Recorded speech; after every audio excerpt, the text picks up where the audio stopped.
In this video, we will learn how to make a backup of our database and how to restore a database backup. For these two tasks, we will use the Mysql Administrator. So after making sure that your MySQL server is running, start the administrator. You will need to log in with your username and password. And once you log in, you will see this screen. To the left, you will see a set of features that you can use to administer your MySQL server. The three main features that we will use for the purposes of this course are the backup, restore, and catalogs features. The catalogs features, you can access your databases that reside on your database server. For example, the Vandelay database, you see the tables here.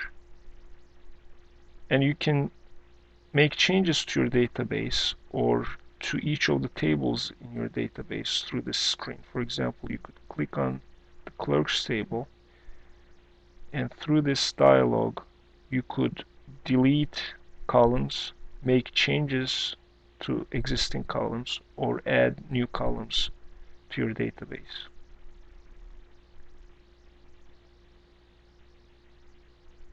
This is the backup screen.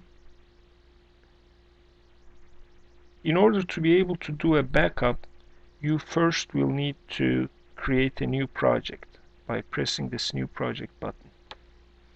You can give your project any name that you like. I will call mine My Database Backup. I will save this, and then my project will appear in this backup projects list.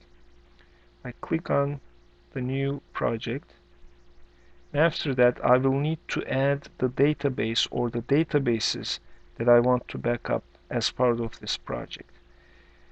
Theoretically, you can back up multiple databases in a single project. But for this one, I will just back up the Vandelay database with all of its tables. Again, theoretically, you could omit some of the tables and include only others in the backup. But I want to make a complete backup of my database, so I select all of the tables.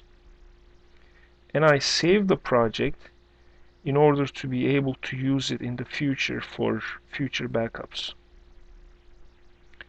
Saving the project will not create a backup of your database. It just saves the definition of the backup project. To do the actual backup, you will need to press this Execute Backup Now button. Once you press that, you'll be shown a file dialog, and the name will be suggested for you to use. You can change this name, of course, but I normally prefer to use the suggested name because it's a good way to define your backup. It includes the name of the project, the year, month, day, hour, and minute of the backup.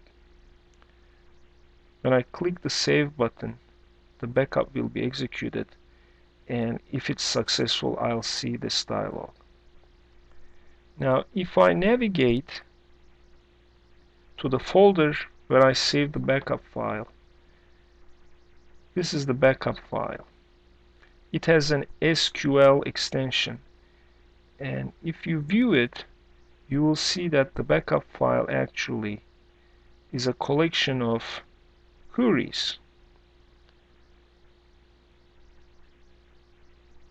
So it's a collection of queries that would regenerate your database. That's the logic of a backup.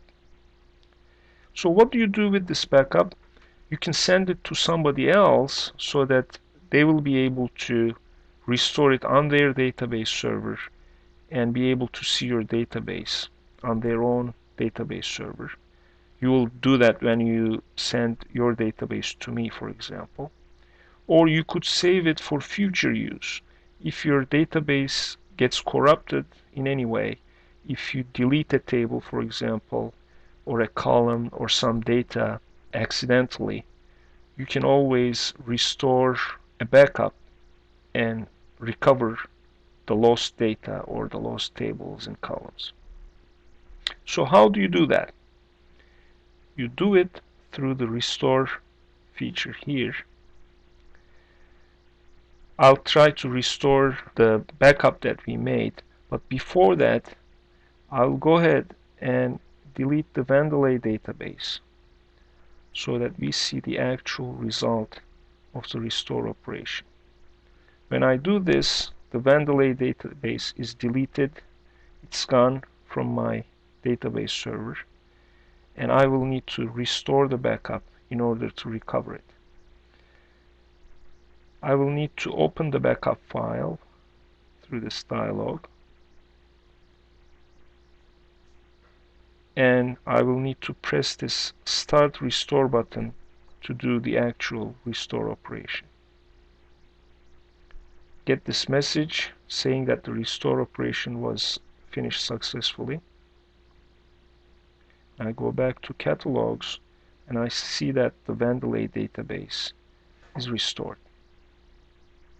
So these are the two operations, backup and restore, that you will use for the purpose of this course.